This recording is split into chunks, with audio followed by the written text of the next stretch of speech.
Okay, this is the 2020 Yamaha Raptor 90cc ATV. Built for the kiddies. Little 90cc motor. And you see it's a smaller bike. We've got 5-year-olds, 7, 9, and 11-year-olds riding this one.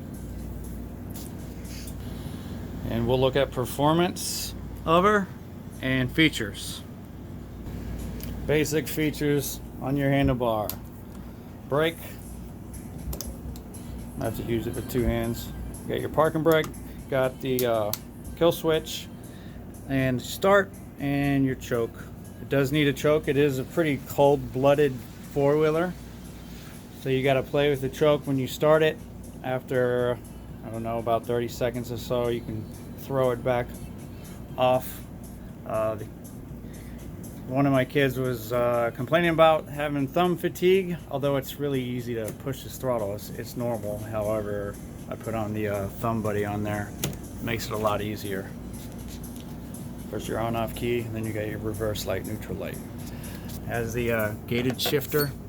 Does have reverse. Gotta have reverse. Forward, neutral, reverse.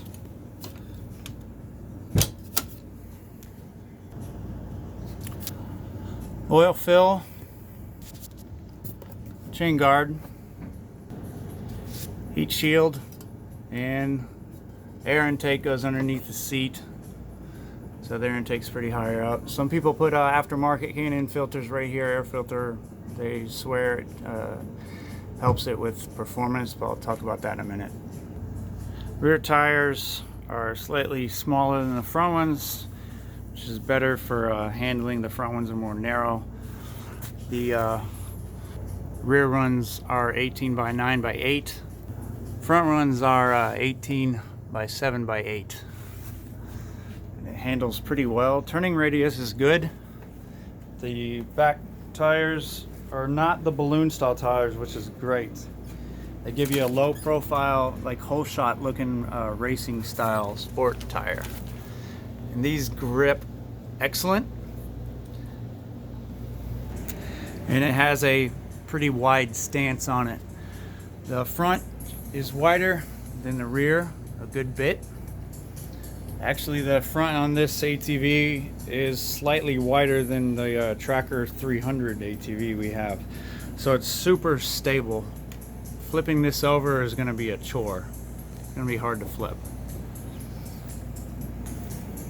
Really wide, really low. It does not come with lights. Most of these 90cc models don't come with lights. I wish they would. I went ahead and installed a basic LED on the front, which is very bright at night. That works well. You can always run a switched light on any ATV. These are just stickers. They look real. I thought they were real when we first bought it, looking at it in the showroom, but anyway, added on lights because we ride at night. Has a 5-point adjustable suspension on the shocks, the 2 in the front and 1 on the rear. We have them adjusted all the way to maximum looseness, so they're all the way down right now, so it rides nice and like a Cadillac. It's riding really well right now over bumps. We don't need it really stiff because the riders who are on this thing are really small. And surprisingly, Yamaha moved over to drum brakes on the rear, a sealed drum brake, and they also moved to drum brakes on the front of the bike too. I'm not sure why they did it. They got rid of the hydraulics. They threw in cables, which is the old school style. I don't know if they were cutting costs, saving money. I know Eton made these Raptor 90s previously. These Yamaha Raptor 90s are, I'm not sure who is making these newer models. And it has the CVT transmission, which is full auto, and it's obviously incredibly simple to use, easy to ride.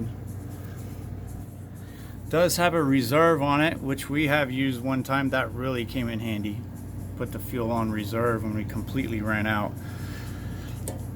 Only modifications we've done so far is pretty much nothing. The only thing we've done is given a little more airflow out of the exhaust itself. We took the baffle out of the exhaust and the screen out, so it breathes a lot better and it's a good bit louder too. That's a side effect of taking that out, but it does allow the motor to breathe a lot better when you do that. Some people are putting larger carburetors on these things, or they're getting us some jet kits and putting them on the on this carb, modifying the carb to allow more fuel air mixture in this thing, give it more initial torque and horsepower. So right now the speed it has is pretty good. The torque it has is okay. I'm 200 pounds and it moves me around fine. I'll get up to about 31, 32 miles an hour topped out on the road. But the acceleration is it's steady. It's not like a rocket, but it's quick. As far as the speed goes, I just said we had it around low 30s. The kids on it, they're topped out right around low 30s too. But when it comes from the factory, they put a jumper throttle limiter on the bike, and what you have to do is remove that, obviously, because you're only going to get about 8 miles an hour out of this thing when you buy it off the showroom. This little you'll have a metal jumper connecting these two leads together, and you got to take the jumper off in order to get in the high-speed mode. So take that limiter off. Huge difference when you do that. Also on here you can see the kickstart. It's nice how they don't have it hanging off the side of the bike, so it's nice and flush. You pull this cap out and you can put your backup kickstart in there, which works easily. You tried it. It's easy to start that way, even cold. Also, regarding the airbox, some people are putting to speed it up, to add more power. They are taking this intake off. They're taking the airbox itself off, and they're putting on a aftermarket filter that just sticks out the back a few inches, which is supposed to help with the airflow. However, I've tried both. Now the airflow itself sucks in from right there at the opening, and when you gas it like full throttle on and off, you can feel the air flowing through just like you normally would. But this, all it has in here is a screen and a little foam filter right there, and it sucks in through here and inside. So it has a good amount of airflow volume space. You don't really, I tried modifying the intake, and we couldn't really tell a difference as far as the throttle response. Couldn't tell a difference as far as airflow going into the carb. So we left the stock one the way it is. It has a ton of airflow just the way it is. Maybe previous models might have been different, but this air intake is up and out of the way and works good. And there are no balls that you can modify on inside of this CVT transmission. We can take some of them out. They're a square pattern, and there's 6 or 8 of them in there, and you can't take those out. So this is different than the previous Eton model people were modifying. The chain has an automatic tension adjuster on it. It automatically adjusts it as needed. We haven't had to mess with it. I haven't had to tighten it yet. We've been riding it for several months. Chain's always been perfect. It's a high quality O-ring chain. And they have the adjust on the fly rear brake. So that's, you can loot, if your kid's not able to squeeze the throttle easily, as weak or small hands, you obviously spin this and make it a lot easier for him to use. Footwells are big, safe for little kids. It's easy to ride the way it's set up. It's styled exactly like its big brother, the Raptor 700. Everything looks pretty much identical to the 700 model. Not too much of a front bumper. but these sport bikes really don't have much of them anyway. I would like to have more bumper coverage over here, in front of the brake lines, in front of the brakes, and also in front of the shocks would be nice, but they give you a little plastic little bumper right here that goes in the middle. Same thing with the big Raptor too. It's just a little center bumper. That's all they give you.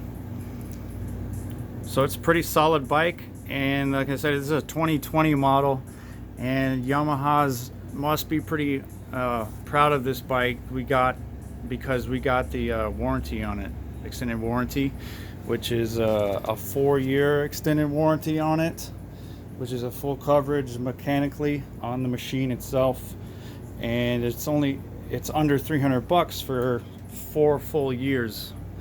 And most companies have the warranty is not even near that long, and it's nowhere near that price. So Yamaha does not expect this thing to be breaking down at any time in the near future with warranty set up like that. For further maintenance, has grease zert inserts. I know some of these bikes don't have these at all, but this bike does. It's got a few of them on the bottom there. This is just an airflow tube for the CVT. Another airflow. There's 2 airflow tubes. You pull that off. You see. She's also a pretty light bike, maybe a couple 100 pounds. Easy to transport. Wide in the front, but easy to transport. Right next to the oil dipstick is the transmission access point where you check your transmission oil. Also, to change this, you take the plug underneath the transmission, drain out all the fluid, and there is no filter. Just drain it and replace it. And of course, there is no filter as well in these little 90 machines for the oil itself. There's a little mesh metal screen that you'll take out and clean out if there are any metal shavings in it. We didn't see any metal shavings after the first several hours of use during the break-in period, so that's good. We had some Chinese bikes where we did see some metal shavings coming off at the bottom of the oil pan. This Yamaha bike, didn't see anything. It was clear amber oil. And of course, unless you're a stupid idiot, you know this is an air-cooled motor, and obviously it's a 2-wheel drive bike.